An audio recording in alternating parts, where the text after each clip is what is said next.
Bea Cukai Langsa bersama tim gabungan berhasil menggagalkan upaya penyelundupan barang ilegal yang terjadi di Jalan Raya Medan Banda Aceh, tepatnya di Desa Alu 2, Kecamatan Langsa Baru, Kota Langsa. Dalam kegiatan penindakan tersebut, petugas mengamankan sejumlah barang bukti yang terdiri dari berbagai jenis, yakni 12 unit kendaraan roda 2 berbagai merek dalam kondisi bekas, 24 koli teh hijau, 8 koli kardus kosong teh hijau, serta sejumlah hewan termasuk 8 ekor kambing dan 12 ekor mirkat atau surikata. Selain itu, petugas juga menemukan 6 koli spare part kendaraan bermotor, 1 koli mesin kendaraan bermotor, dan 1 koli tanaman hias yang diselundupkan. Kepala Kantor Bea Cukai Langsa, Sulaiman, menyebutkan saat ini 2 orang terduga pelaku yakni ES 48 tahun dan AB 33 tahun telah ditetapkan sebagai tersangka. Kedua tersangka saat ini berada di lapas kelas 2B Langsa untuk diproses hukum lebih lanjut, serta barang bukti yang telah diamankan disimpan di Kantor Bea Cukai Langsa untuk penyelidikan lebih lanjut.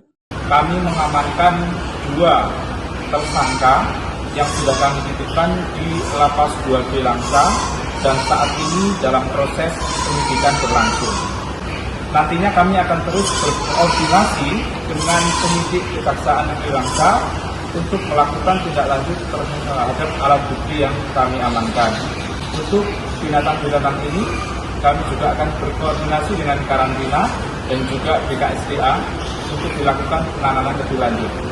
Atas perbuatannya, kedua tersangka dikenakan Undang-Undang Nomor 17 Tahun 2006 tentang kepabeanan dengan pidana penjara minimal 1 tahun dan maksimal 10 tahun, serta denda paling sedikit 50 juta dan paling banyak 5 miliar. Dari Kota Langsa, Selina Vita melaporkan untuk Puja TV.